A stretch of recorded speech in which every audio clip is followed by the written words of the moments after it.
Em nome do Pai, e do Filho e do Espírito Santo. Amém. Querida irmã, querido irmão, a paz do Cristo ressuscitado habita em vossos corações.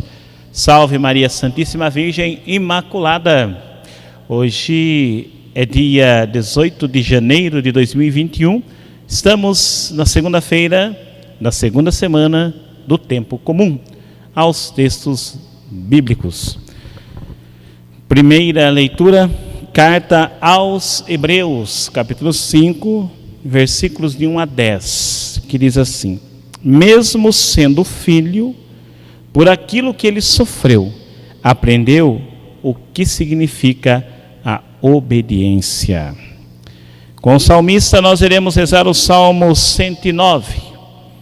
Tu és sacerdote eternamente, segundo a ordem do rei Melquisedeque. Repetindo: tu és sacerdote eternamente, segundo a ordem do rei Melquisedeque. Escutemos atentamente o texto do Santo Evangelho. Marcos, capítulo 2, versículos 18 ao 22. Naquele tempo, os discípulos de João Batista e os fariseus estavam jejuando. Então vieram dizer a Jesus: por que os discípulos de João e os discípulos dos fariseus jejuam e os teus discípulos não jejuam? Jesus respondeu: os convidados de um casamento poderiam, por acaso, fazer jejum enquanto o noivo está com eles? Enquanto o noivo está com eles, os convidados não podem jejuar. Mas vai chegar o tempo em que o noivo será tirado do meio deles. Aí então eles vão jejuar. Ninguém põe um remendo de pano novo numa roupa velha, porque o remendo novo repuxa o pano velho e o rasgão fica maior ainda. Ninguém põe vinho novo em odres velhos, porque o vinho novo arrebenta os odres velhos e o vinho e os odres se perdem. Por isso, vinho novo em odres novos. Palavra da salvação, glória a vós, Senhor. Que as palavras do Santo Evangelho perdoem os nossos pecados, assim seja. Peçamos ao Espírito Santo, doador dos 7 dons, que ilumine nossa mente e o nosso coração, para bem compreendermos a palavra que nos foi anunciada. Amém. Hoje Jesus Cristo, no texto do Evangelho, vem nos falar de uma renovação plena e total. Jesus não vem fazer consertos, arremendos em nossas vidas. Não vem fazer reparos. Jesus vem para nos renovar de maneira completa. No Apocalipse ele diz: eis que faço novas todas as coisas. Faz novas todas as coisas. Então ele refaz o homem quebrado pelo pecado, o homem ferido pelas suas misérias, o homem corrompido pelos seus vícios. Jesus vem para restaurar por inteiro.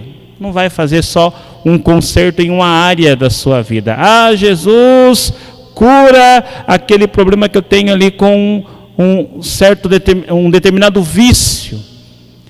Mas me deixa aqui, porque isso aqui que eu faço é bom, é prazeroso. Disso o Senhor não precisa me curar. Me cura do vício do álcool, mas não me cura do vício dos jogos. Enfim, só estou dando 2 exemplos para você ver que a gente não pode pensar num cristianismo com meias, com meia busca de transformação. Não dá.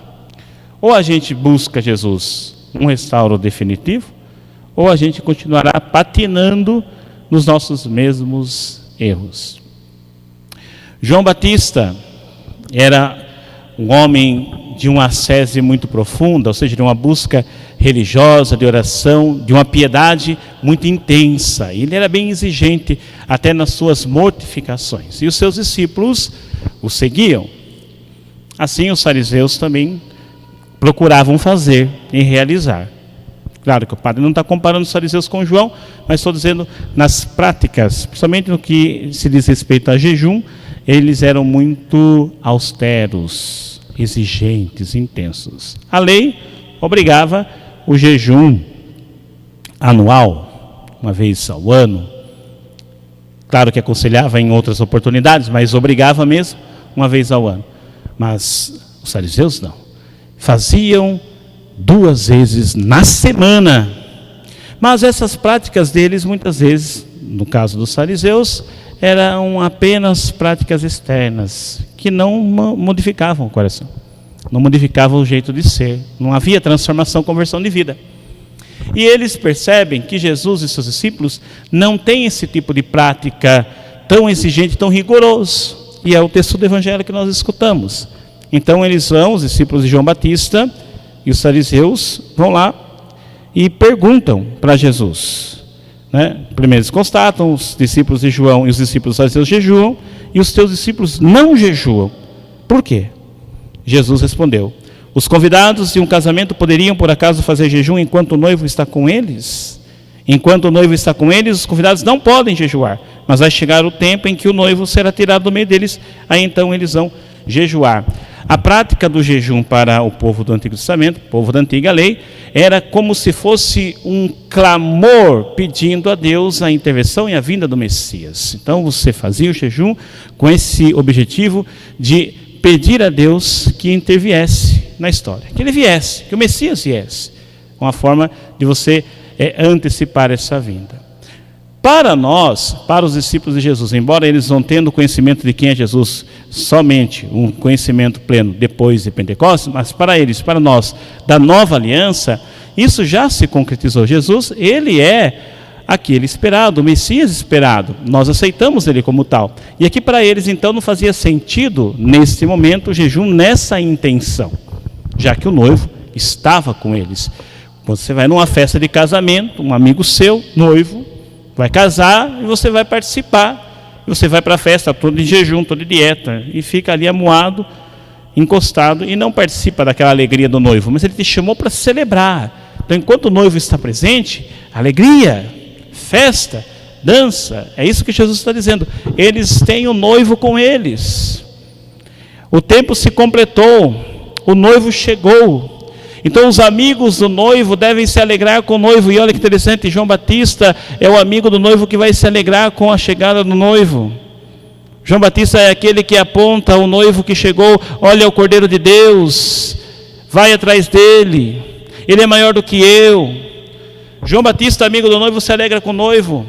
Nós também precisamos alegrar com a presença de Jesus em nossas vidas. Jesus veio, conviveu entre nós, andou por nossas estradas, se alimentou conosco dos nossos alimentos aqui da terra. Jesus teve sede, Jesus assumiu toda a nossa condição humana, exceto no pecado, mas entrou nas águas para ser batizado, como a gente meditava há 2 domingos atrás, no batismo do Senhor, em que ele entra nas águas para também assumir o nosso pecado, as nossas misérias, e lavar naquelas águas, trazer um homem novo, fazer de nós um homem novo, uma mulher nova. Jesus Cristo, ele é o noivo presente, por isso a gente deve se alegrar. Um cristianismo de alegria, um cristianismo em que eu participo, em que eu vou à igreja, em que eu rezo, em que as pessoas me encontram e falam: mas você é diferente, Padre Elton, você é diferente, José, você é diferente, Maria, você é diferente, Rita, você é diferente, Pedro, porque você mesmo com dificuldades e problemas, eu sei do que você passa, eu vejo aí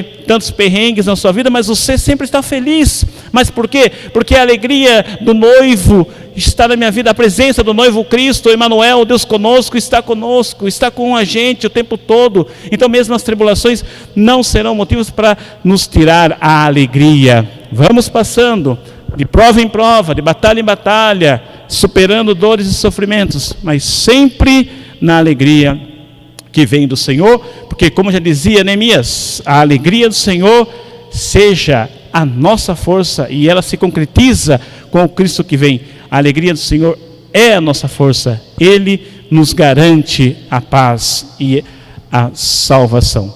Então não se faz mais práticas de jejuns, Padre, não se faz mais abstinências e não se recomenda mais mortificações? De jeito nenhum, não é isso que estamos dizendo aqui. Jesus falou, quando o noivo for tirado do meio deles, aí sim eles voltarão a jejuar.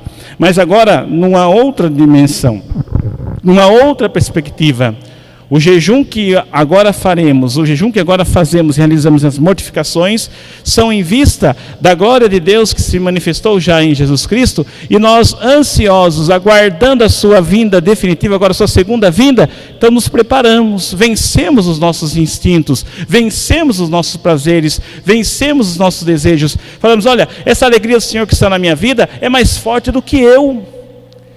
Essa alegria do Senhor que está na minha vida é mais forte que os meus problemas, que as minhas misérias. Então eu consigo também oferecer a Cristo essas mortificações para a purificação da minha alma, para eu ter uma vida mais ordenada, uma vida mais correta. Então eu ofereço a Ele, em vista da sua segunda vinda. Estamos no tempo da igreja, no tempo em que nós aguardamos ansiosamente o retorno do noivo. Por isso que a noiva e o Espírito dizem no final do Apocalipse, Maranatá, vem Senhor Jesus. E Ele veio uma primeira vez para trazer a restauração plena em nossas vidas. O final do texto do Evangelho nos diz muito claro. Ele não veio para colocar remendo de pano novo em tecido velho, nem vinhos novos em odres velhos. Tudo que Ele traz é para uma novidade. E Ele veio a primeira vez para isso.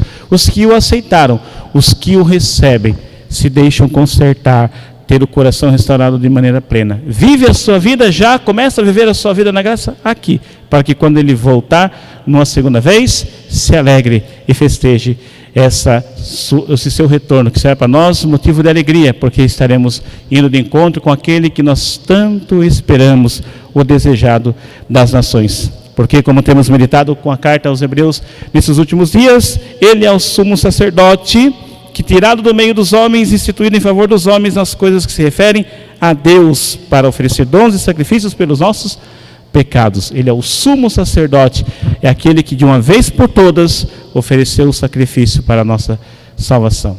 Motivo para nós de plena alegria, porque o amor de Cristo, o seu sangue, nos restaurou em definitivo. O Senhor nos abençoe, nos livre do mal e nos conduza à vida eterna. Amém. Em nome do Pai, e do Filho, e do Espírito Santo. Amém.